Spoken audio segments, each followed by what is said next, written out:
இருந்தாலும் அவள் ஒரு நாள் உங்க 2 பேர்த்துக்கிட்டையும் நான் மன்னிப்பு உன்னை இந்த வீட்டுக்கு நான் தான் மருமகளை கூட்டிட்டு வந்தேன். வீட்டில் என்னென்னமோ நடந்திருக்கோம்.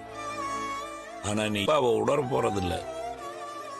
அவளுக்கு பல தடவை சொல்லியிருக்கேன், நீ யார்கிட்டயும் மன்னிப்பெல்லாம் கேட்க கூடாதுன்னு. உங்களுக்கும் அத்தைக்கும் நடுவுல சண்டையா மாறிடுச்சு. அது மட்டும் இல்லப்பா, அவன் நடிச்சு தள்ளி இருப்பான், பண்ணிருப்பான், போய் கண்ணீர் வச்சிருந்திருப்பான். அவங்களும் நகை எடுத்து கொடுத்துறாங்க. அத்தை ஏதோ அவங்க பையனுக்காக இப்படி பண்ணிட்டாங்க.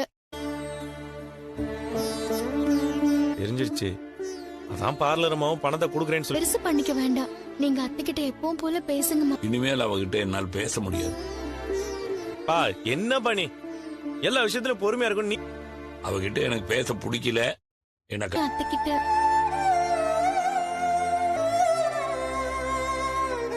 சரி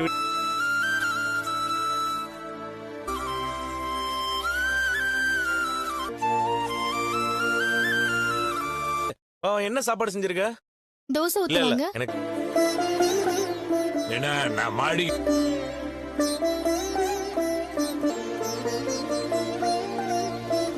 பூரி செஞ்சிருக்கியா? சந்தோஷம். ஏண்டி பேச மாட்ட? எப்படியோ அவர்கிட்ட என்ன பத்தி இல்லாத போலயே கொண்டாடுறீங்களா? சரி, அவங்களுக்கு பிடிச்ச மாதிரி இருக்கேன். சீக்கிரம் இந்த நீங்க காஃபி கூட குடிக்கல. நல்லா வயிறு முட்டை சாப்பிட்டு என்ன திட்டுங்க.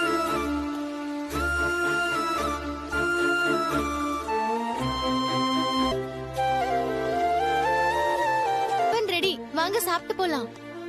இல்ல வேண்டாம், பணத்தை கொடுக்காம அங்க உட்கார்ந்து சாப்பிடுறோம்னு சொல்லி கிண்டல் பண்ணிக்கிட்டே இருப்பாரு.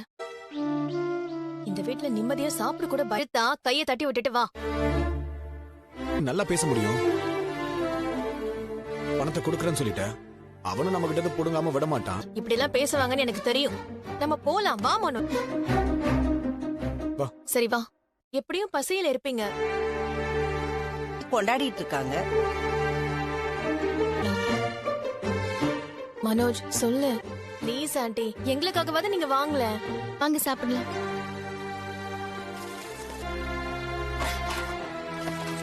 அப்புறமா சாப்பிட்டுக்கிறேன்.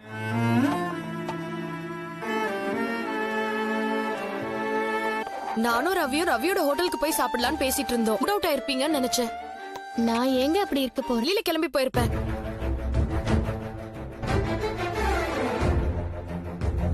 அதனாலதான் ஆளுக்கு அவ தலையில ஏறி கபடி விளையாண்டுட்டு இருக்க.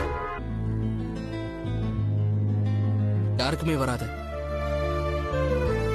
ஓடுகாலி அவளோட நகையை எடுத்துட்டு போய் வித்தும் அத முத்து நான் தான் உங்களுக்கு பணத்தை கொடுக்கறேன்னு சொல்லிட்டேன்ல. நீயும் தூங்கும் போது நகையெல்லாம் எடுத்து போட்டுட்டு தூங்கு. பணம் உங்களுக்கு வந்துரும்.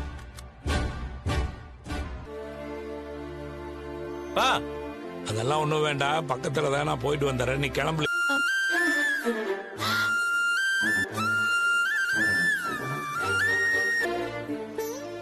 என்னம்மா அப்பா மத்தவங்க நினைக்கிற மாதிரி தானே நடக்குது.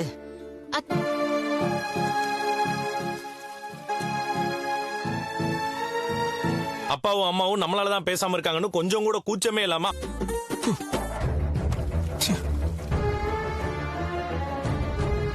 நிமிஷம் உங்ககிட்ட கொஞ்சம் பேசணும். நான் பைக் எடுக்கிறேன். உங்க வீட்ல சொல்லிடாதீங்க. எதை சொல்ல வேணாம்னு சொல்றீங்க? சம்பந்தப்பட்டிருக்காங்க, அதனாலதான் வேண்டான்னு சொல்றேன். நானும் என் வீட்ல அவங்கள மட்டும்தான் மத்தவங்க குறை சொல்லுவாங்க. தான் நல்லது. அப்போ சின்ன கரெக்ட் தான் ஸ்ருதி. ஆனா இது வெளியே இதெல்லாம் ஆண்டி யோசிக்கவே இல்லைங்கள. மாதிரி பெரியவங்க சின்னவங்க எல்லாம் பிரிச்சு பார்க்க தெரியாது.